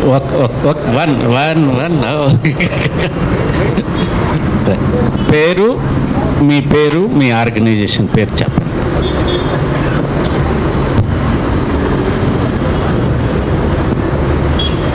రేవంత్ రెడ్డి నా పేరు మధు అండి, భారత్ టుడే నుంచి. మీరు చెప్పింది బాగానే ఉంది. అంటే ఇది మీ ఆలోచన, రేవంత్ రెడ్డి ఆలోచన, ఈ ఓవరాల్ పరిపాలనకు సంబంధించి ఇవన్నీ చేయాలనుకుంటే కాంగ్రెస్ ప్రభుత్వం వస్తే మీరు సీఎం స్థానంలో ఉండాల్సి వచ్చిన పరిస్థితి ఉంది ప్రస్తుతం. ఇవన్నీ చెప్పాలండి, అవకాశం ఉందా ప్రస్తుతం? బాల్ ఠాక్రే ఉన్నాడు, ఆయన ఎప్పుడైనా ముఖ్యమంత్రి అయిందా? రాజకీయాలలో శ్రీమతి సోనియా గాంధీ గారు ఉన్నారు, వారు ప్రధానమంత్రి అయినరా? సో పరిపాలనలో నిర్ణయాలు తీసుకోవడానికి ముఖ్యమంత్రి బాధ్యత ఎవరు నిర్వహించాలనేది ఎన్నికైన శాసనసభ్యులు, పార్టీ నిర్ణయిస్తుంది. కానీ శాసనసభ్యుడిగా ఎవరు ముఖ్యమంత్రి అయినా నా ఆలోచనను వాళ్ళతో పంచుకొని కాంగ్రెస్ పార్టీ కార్యనిర్వాహక అధ్యక్షుడిగా, అంటే 2వ స్థానంలో నేనున్న పార్టీ పరంగా. సో ఈ అంశాలన్నిటిని కూడా పరిపాలనలో కలిపి నిర్ణయాలలో ఒక స్పష్టత రావడానికి అవసరమైన హోదా, బాధ్యత, గౌరవం నాకు పార్టీలో ఉన్నది. కాబట్టి వీటన్నిటిని కూడా ప్రభుత్వం తరఫున అమలు జరిగే విధంగా వాళ్ళందరినీ కూడా ఒప్పించి మెప్పించి వివరంగా అధికారులతో కూర్చొని ఐఏఎస్లు, ఐపీఎస్లను అందరినీ కూడా పిలుచుకొని ఒక పాలసీ డాక్యుమెంట్ పార్టీ పరంగా చేయిస్తాం.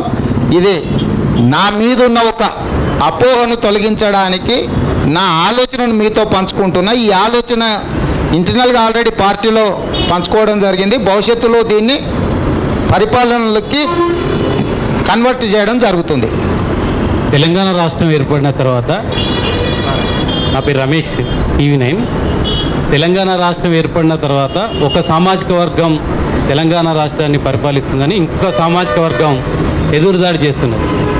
తెలంగాణలో రెండు సామాజిక వర్గాల సంఘర్షణగా మారిన క్రమంలో అసంఖ్యాకులైన బీసీ, దళిత, ఎస్సీ, ఎస్టీలు అందరూ కూడా వాళ్ళ పాలనలో భాగస్వామ్యం రాకుండా రెండు సామాజిక వర్గాల సంఘర్షణగానే ఈరోజు తెలంగాణలో మారిపోయిందని దీన్ని ఎట్లా చూస్తారు?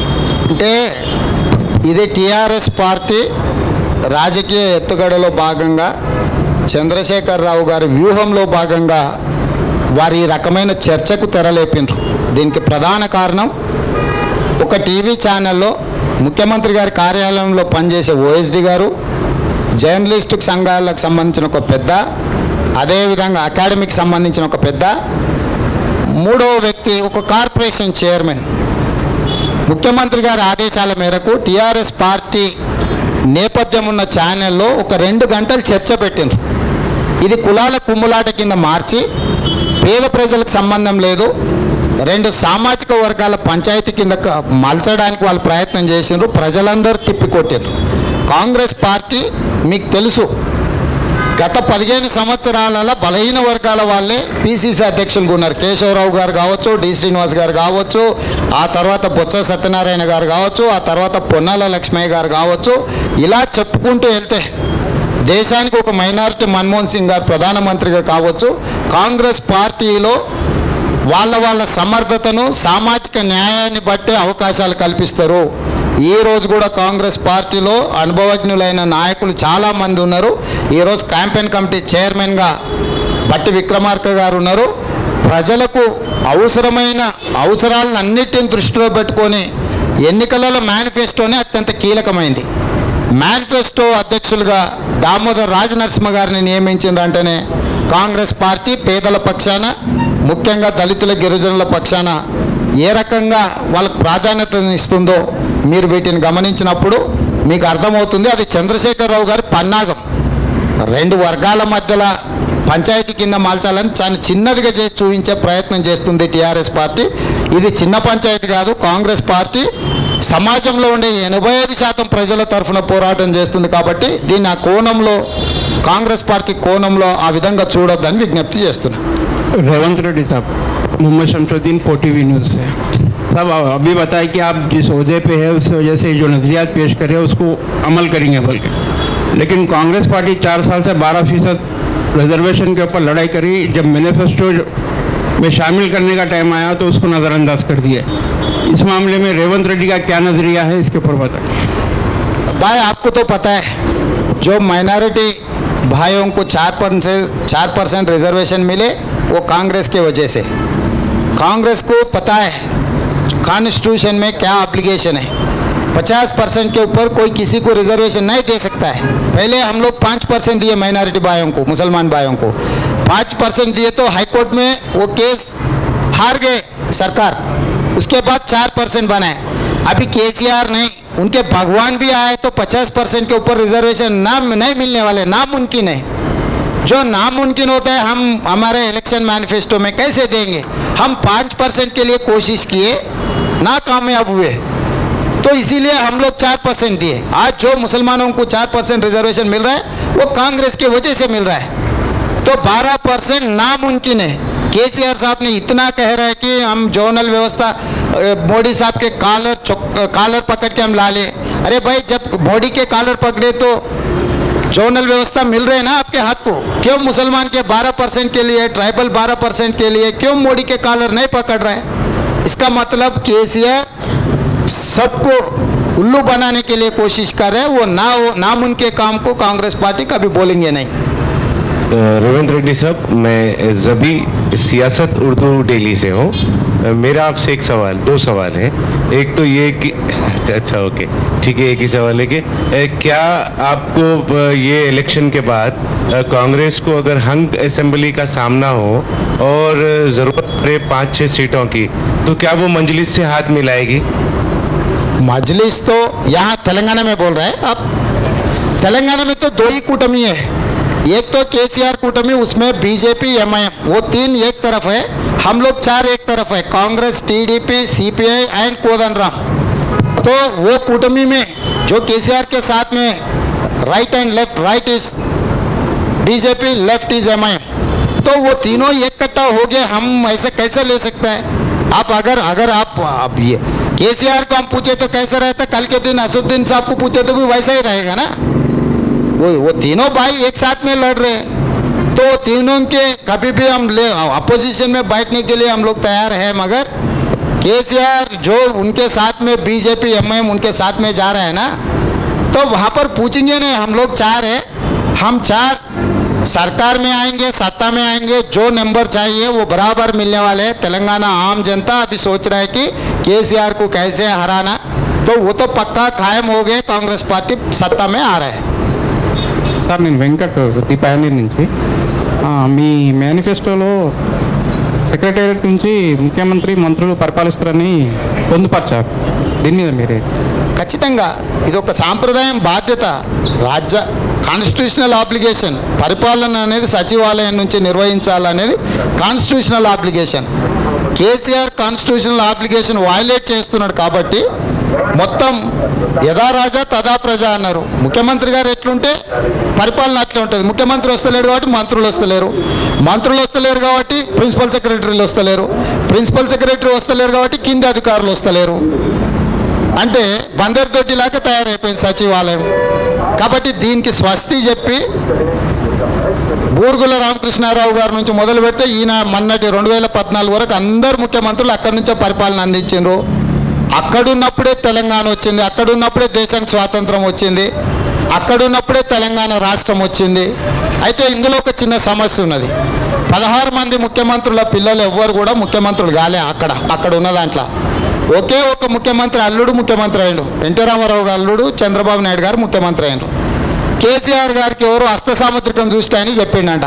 అయ్యా నువ్వు ఇంట్లో కూర్చొని పాలిస్తూ అంటే మాత్రం నీ కొడుకు గాడు నీ అల్లుడికే అవకాశం ఉందని. ఇక ఆ భయంతో ఆయన దీన్ని ఎక్కడైనా మారుస్తే అక్కడికైతే రానని బిస్మించు కూర్చున్నాడు.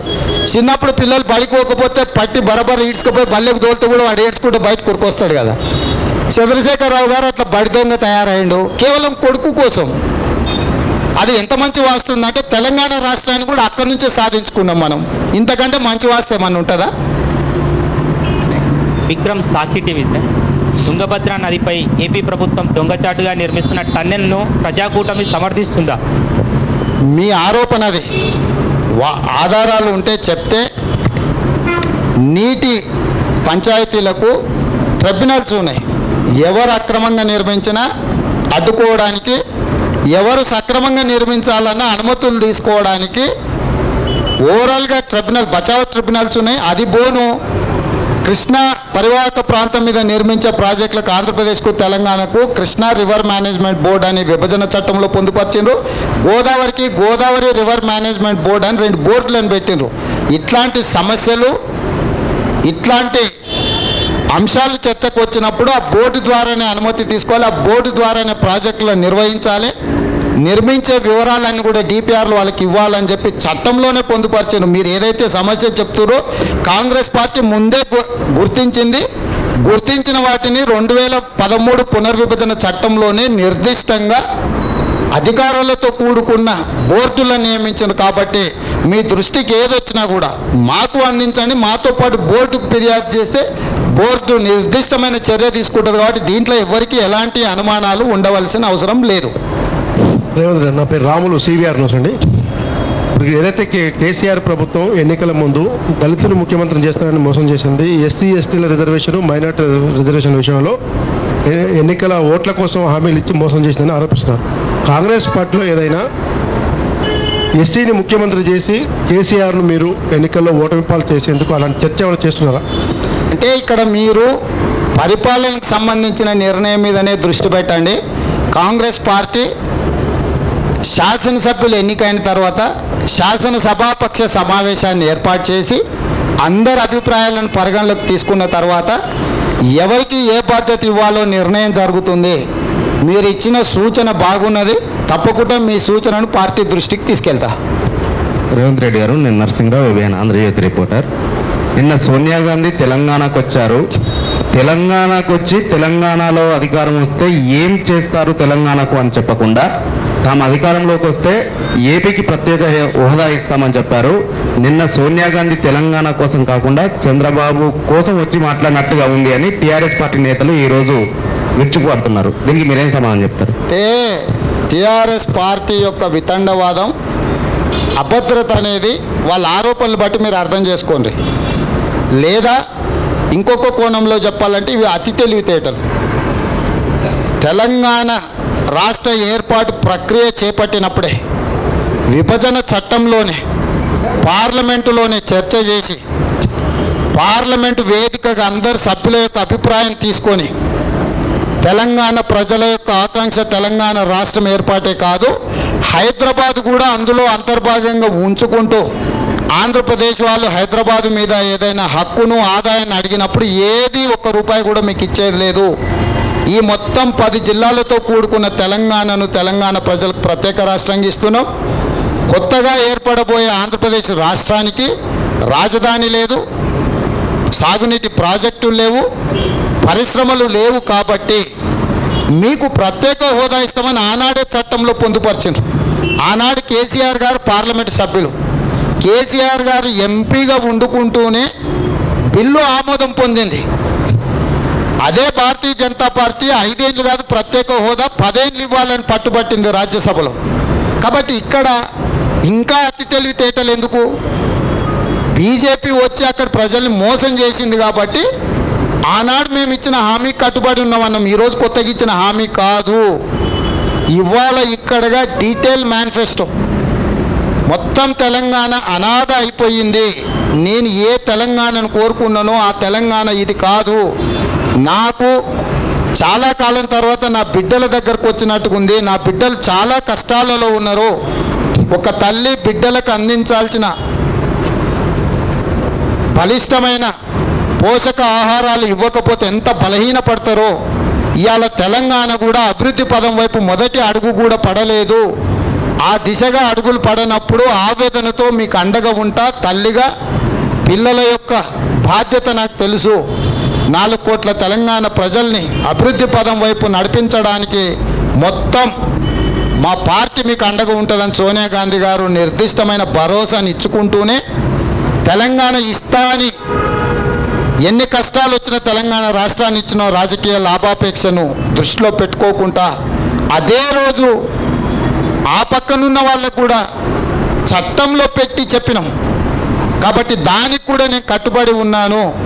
చంద్రశేఖరరావు గారు లాగా వాళ్ళ కుటుంబంలో ఇప్పుడు ఒక పార్టీకి ఒక అభిప్రాయం ఉండాలని చంద్రశేఖరరావు గారు పదే అంటుంటాడు. పార్టీ సంగతి దేవుడు గారుగా ఒక కుటుంబానికి ఒక అభిప్రాయం అని ఉండాలి కదా. కల్వకుంట్ల కవిత గారేమో ప్రత్యేక హోదా ఇవ్వాల్సిందే అన్నారు. ఆ తర్వాత చంద్రశేఖరరావు గారు కూడా ప్రభుత్వాన్ని రద్దు చేస్తాను ప్రెస్ మీట్ ఏర్పాటు చేసిన రోజు అవునే ఇస్తా అన్నప్పుడు ఇవ్వాలి గిత్త తిక్కుమాలిన రాజకీయాలు ఉంటాయా? ప్రత్యేక హోదా ఇస్తా అన్నప్పుడు ఇచ్చి తీరవలసిందే కదా. ఎందుకైనా కూతురు బీజేపీ వాళ్ళని తిట్టిండా? కేసీఆర్ కవిత గారేమో ప్రత్యేక హోదా ఇచ్చి తీరవలసిందే అన్నారు చట్టసభలల్లో, వ్యక్తి వాళ్ళు అధికారికంగా ప్రెస్ మీట్లలో. హరీష్ రావు వ్యతిరేకిస్తున్నాడు. అంటే ఆ కుటుంబంలో చీలిక వచ్చిందన్న సంగతి మీకు అర్థమైంది కదా. వాళ్ళ చీలిపోయిన కుటుంబ తగాదాలను మమ్మల్ని పరిష్కరించమంటే ఎట్లా? కాబట్టి చట్టంలో ఏం పెట్టినామో అది కాంగ్రెస్ పార్టీ అమలు చేస్తుంది. V3 న్యూస్ చాట్ సురేష్ దండు. తెలంగాణ వచ్చింది ఆంధ్ర పార్టీల ఆధిపత్యం లేకుండా ఆంధ్ర వ్యక్తుల ప్రమేయం లేకుండా ఉండాలని అన్నారు. మళ్ళీ కూడా ఒక ఆంధ్ర పార్టీ అయినప్పుడు చంద్రబాబు నాయుడుతో పొత్తు పెట్టుకొని సమాజానికి ఏం మెసేజ్ ఇస్తున్నారని ఒక క్వశ్చన్ వచ్చింది సార్. దీనికి ఏం చెప్తారు? నేను చెప్పేది అదే. చంద్రశేఖరరావు గారు అతి తెలివితేటలతో మాట్లాడుతున్నాడు. ఇప్పటికైనా అతి తెలివితేటలు మానేయమని చెప్తున్నాం. నువ్వు అమరావతికి పోయినప్పుడు వాళ్ళ ఆంధ్రోళ్ళు గుర్తు రాలేదా? కొండ మీద దుర్గమ్మకు ముక్కు పుడికి ఇచ్చినప్పుడు ఆంధ్రోళ్ళు గుర్తు రాలేదా? కొండ కింద పైన అమ్మోరిని కింద కమ్మోరిని కౌగిలించుకున్నప్పుడు నీకు గుర్తు రాలేదా? నువ్వు చండీ యాగం చేసుకున్నప్పుడు చంద్రబాబు నాయుడు వెంకయ్య నాయుడునే ముఖ్య అతిథులుగా పిలుచుకున్నావు, కానీ కోదండ రామ్నో గద్దర్నో విమలకనో పిలిచినావు. కనీసం ఆ దర్దాపుల్లో కూడా రానియలేదు కదా. పోనీ తెలంగాణ కోసం మొట్టమొదటి ఆత్మ బలిదానం చేసుకున్న శ్రీకాంతాచారి తల్లి నీ పార్టీలోనే ఉంది కదా. కనీసం శంకరమ్మ నన్ను రానిచ్చినవా? నీ జిల్లాలోనే ఉంటాడు ముదిరాజు కానిస్టేబుల్కి ఇష్టే ఆ కుటుంబాన్ని అన్న పిలిచినవా? ఎవరిని పిలిచినవా నువ్వు? ఒకసారి తీయండి. మొత్తం చండీ యాగం సందర్భంగా చంద్రశేఖరరావు గారు పట్టు వస్త్రాలతో సన్మానాలు చేసిన వాళ్ళ పేర్లన్నీ నేను ఇక్కడ చెప్తే 2 రోజులు అవుతుంది. కాబట్టి మీరే ఒకసారి చరిత్రను తీయండి. కాబట్టి ఇవన్నీ పక్కన పెట్టండి. తెలంగాణను పిడికడ ఆంధ్రోళ్ళు దోసుకుంటున్నారు అన్నావు. నువ్వు వచ్చినాక 2 లక్షల కోట్ల రూపాయల టెండర్లు పిలిచినావు. ఈ 4 ఏళ్ళ 2 లక్షల కోట్ల రూపాయల టెండర్లలో 1,80,000 కోట్ల రూపాయల టెండర్లు ఆంధ్ర ప్రాంతానికి సంబంధించిన వాళ్ళకే ఇచ్చినవు. ప్రగతి భవన్లో వాళ్లకు మాత్రమే ప్రవేశం ఉంది. తెలంగాణలో ఉండే పేదోళ్ళకు కానీ, దళితులకు కానీ, గిరిజనులకు కానీ ఎవరికైనా ప్రగతి భవన్లకు ప్రవేశం ఉందా? ప్రగతి భవన్ నిషేధిత ప్రాంతం కదా. ప్రగతి భవన్ ముఖ్యమంత్రి అధికారిక కార్యాలయం. ప్రవేశం చేసిన రోజు ముఖ్యమంత్రి అధికారిక కుర్చీలో రాజమండ్రికి సంబంధించిన చిన్నజీయర్ స్వామి నా కుర్చీలో కూర్చోబెట్టి ఆయన కాళ్ళ ముందల సాష్టాంగపడి నమస్కారం చేసినాం. అసలు తెలంగాణలో ఒక్క బ్రాహ్మణుడు కూడా లేదా కేసీఆర్ కాళ్ళకు దండం పెట్టగలిగిన అర్హత ఉన్నోళ్ళు? నిన్నగాక మన చిన్నజీయర్ స్వామి ముందల బోర్ల బొక్కల పడుకున్నావు కదా కేసీఆర్ గారు. అంటే మొత్తం తెలంగాణ సమాజంలో చంద్రశేఖరరావు గారు కాళ్ళకు దండం పెట్టడానికి అర్హత కలిగిన ఒక్క బ్రాహ్మణుడు కూడా లేడా?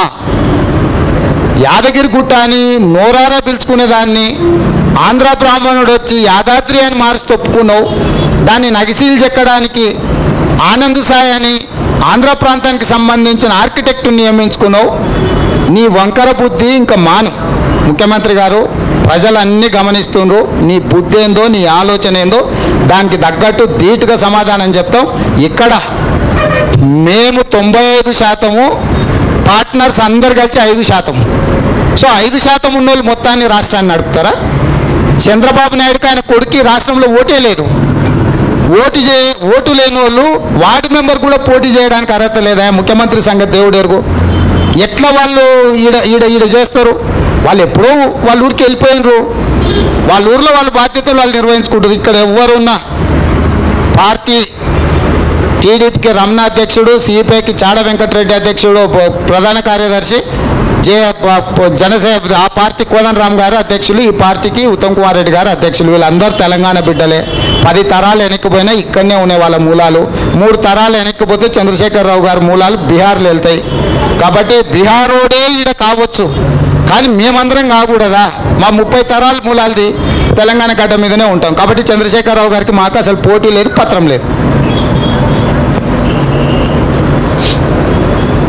Hello sir, Krishnaneni EP 24/7. KTR రాజకీయ సన్యాసం చేస్తానని ఛాలెంజ్ చేస్తారు, స్వీకరిస్తారా? అంటే చాలా మంచి ప్రశ్న అడిగిండ్రు. ఓడిపోతే కేసీఆర్ ఫామ్ హౌస్ పోతా అంటున్నాడు, ఫామ్ హౌస్లో పోయి పడుకుంటా అంటున్నాడు. కేటీఆర్ ఏమో అమెరికాకు పారిపోతా అంటున్నాడు. కేసీఆర్ ఫామ్ హౌస్ పోవడము, కేటీఆర్ అమెరికాకు పారిపోవడం అనేది హరీష్కు కావాలి. ఎందుకంటే వీళ్ళిద్దరు పోతే టీఆర్ఎస్ పార్టీ ఆయన చేతిలోకి వస్తుంది. కాబట్టి హరీష్ అదే కోరుకుంటున్నాడు. వీళ్ళిద్దరికి జరగబోయే శాస్తి అదే. కేసీఆర్ ఫామ్ హౌస్కు పోవాల్సిందే, కేటీఆర్ అమెరికాకు పారిపోవాల్సిందే. టీఆర్ఎస్ పార్టీ హరీష్ చేతులకు రావాల్సిందే అని చెప్పి హరీష్ ఏదైతే వెనకాల నుంచి నడుపుతున్నాడో పరోక్షంగా హరీష్ ఉచ్చులో వీళ్ళిద్దరూ పడ్డట్టే.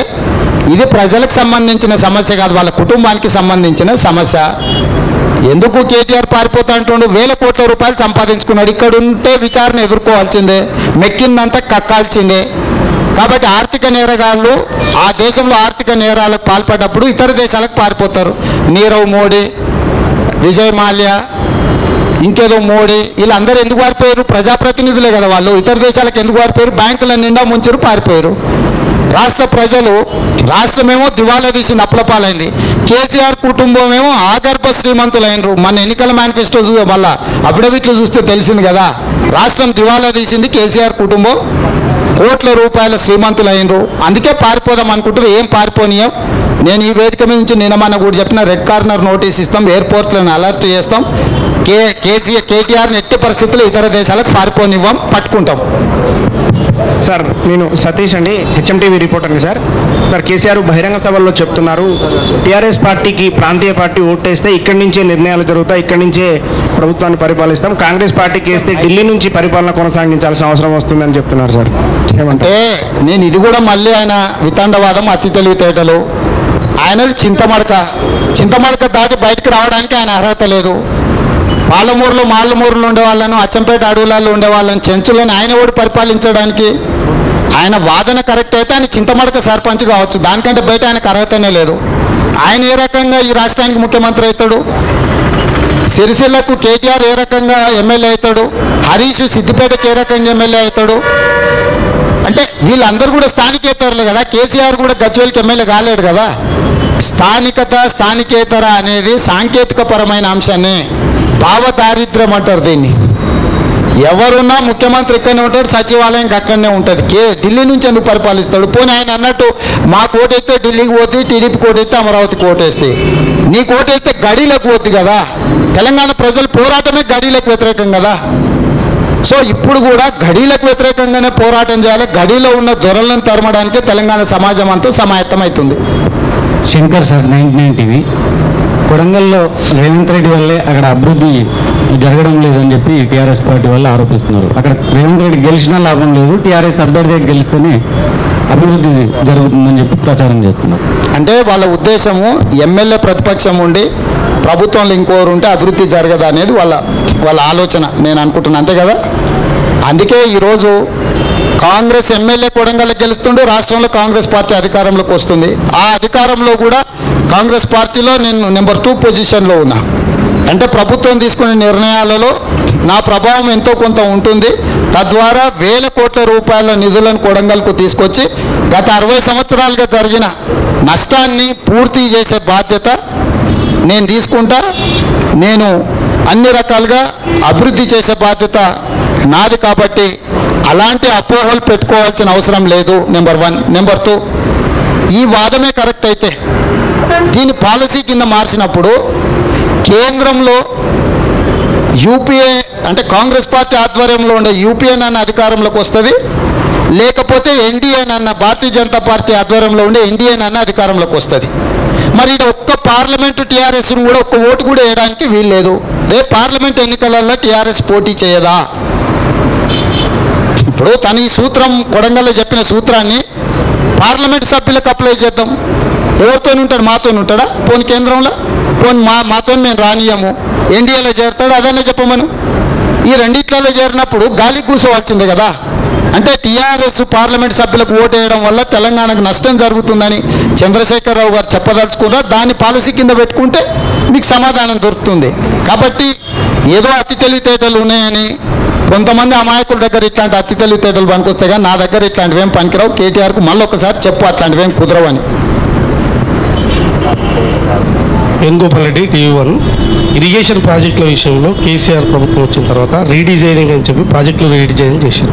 అంటే ఇప్పుడు కాళేశ్వరం నుంచి మల్లన్న సాగర్, ప్రాణహిత నుంచి చేవెళ్ళ మీ ప్రాజెక్టు కొనసాగుతుందా? ఈ మళ్ళీ మీరు వచ్చిన తర్వాత రీడిజైనింగ్ చేస్తారా? వేణు గారు, ఇక్కడ కేసీఆర్ నిజంగా తెలంగాణకు తీరని అన్యాయం చేస్తున్నాడు. కృష్ణా పరివాహక ప్రాంతంలో కృష్ణాలో మనకున్న కేటాయింపులు 299 TMCలు.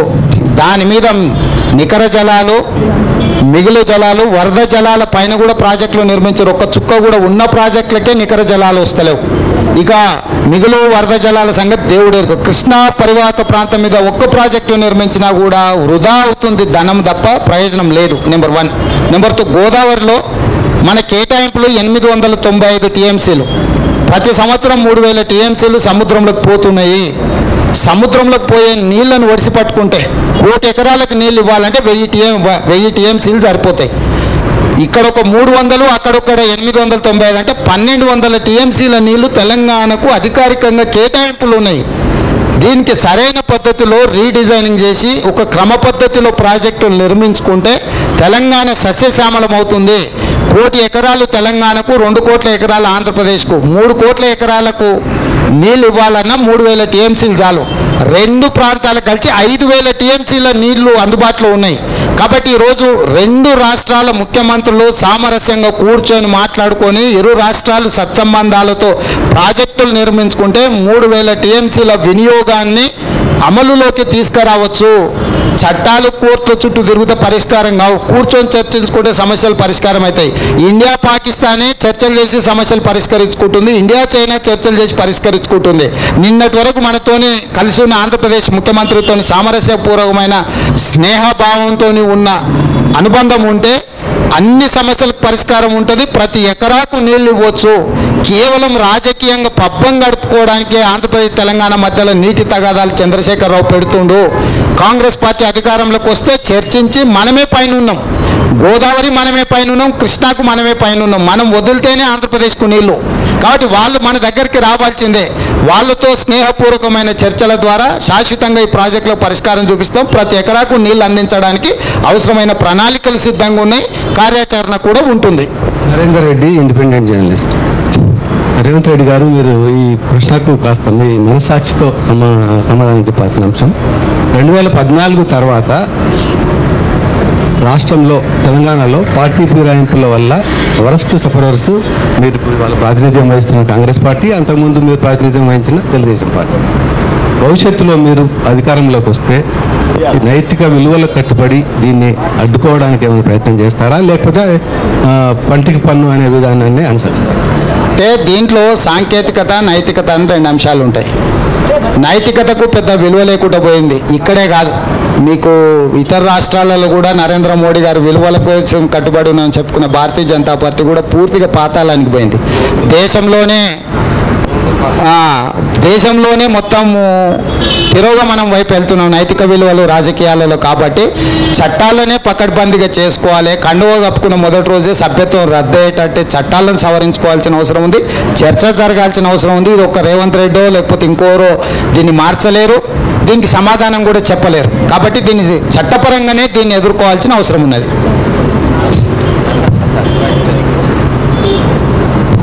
అది ఇసుక పైన ఆదాయం ఈ గత పాలకుల కాలంలో 10 కోట్ల రూపాయలే ఆదాయం వచ్చింది అనేసి అన్నారు. ఈ 4 ఏళ్ల కాలంలో 3,000 కోట్ల రూపాయలు చెప్పడం చేస్తున్నారు.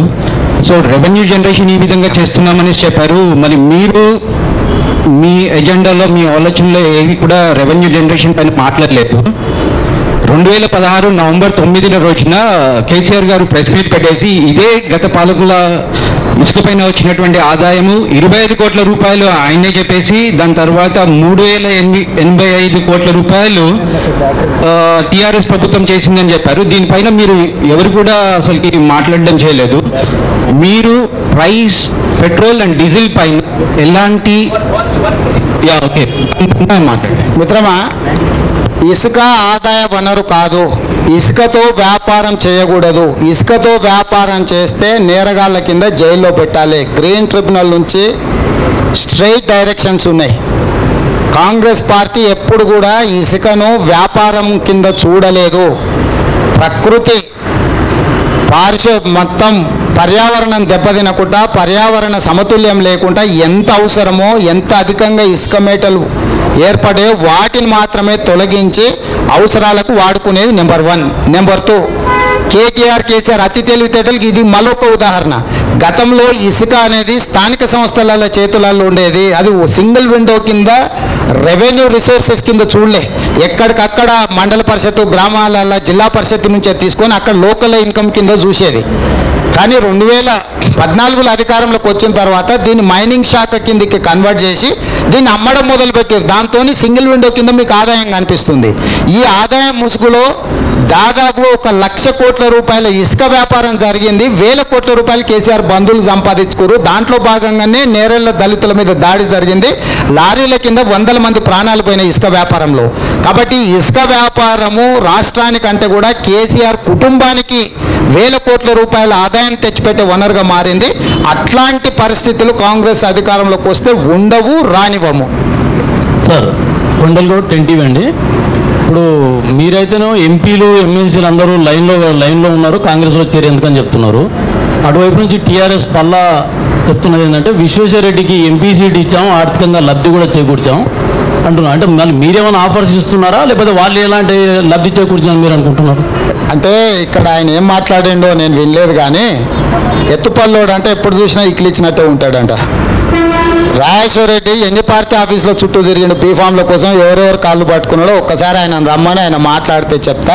ఇవాళ అంటే మేము లంచాలు ఇచ్చి, సీట్లు ఇచ్చి మేము మా దగ్గర పెట్టుకున్నాము, కానీ ఆయన మమ్మల్ని చీకొట్టిపోయిందని చెప్పదలుచుకున్నాడు. అంటే టీఆర్ఎస్ పార్టీ ఎట్లా నడుస్తుందో మేము కాదు, వాళ్ళే చెప్తున్నారు. అంటే ఇది టీఆర్ఎస్ పార్టీ అధమస్థాయి. అశోక్ అండి నా పేరు, చాటింపు. వ్యతిరేకతకు నిలయమైన ప్రగతి భవన్ను మీరు అధికారంలోకి వస్తే దళిత గిరిజనులకు పంచుతారా? అది పంచడానికి కుదరదు, ప్రభుత్వ ఆస్తి. దాన్ని దేనికి వాడాలనో పరిపాలనలో ముఖ్యమంత్రులు మంత్రివర్గం కూర్చొని నిర్ణయం తీసుకోవాల్సిందే. టీడీపీ పార్టీ అధ్యక్షుడు ఎల్రమణ గారు దాన్ని ప్రభుత్వ ఆసుపత్రిగా మారుస్తామని వారు చెప్పడం జరిగింది. మిగతా నాయకులు రకరకాలుగా చెప్పడం జరిగింది. కాబట్టి ఆ రోజు ప్రజాకూటమి ప్రభుత్వంలో అందరి అభిప్రాయాలు పరిగణలోకి తీసుకొని మీరిచ్చే సూచనను కూడా పరిగణలోకి తీసుకొని నిర్ణయం తీసుకోవడం జరుగుతుంది.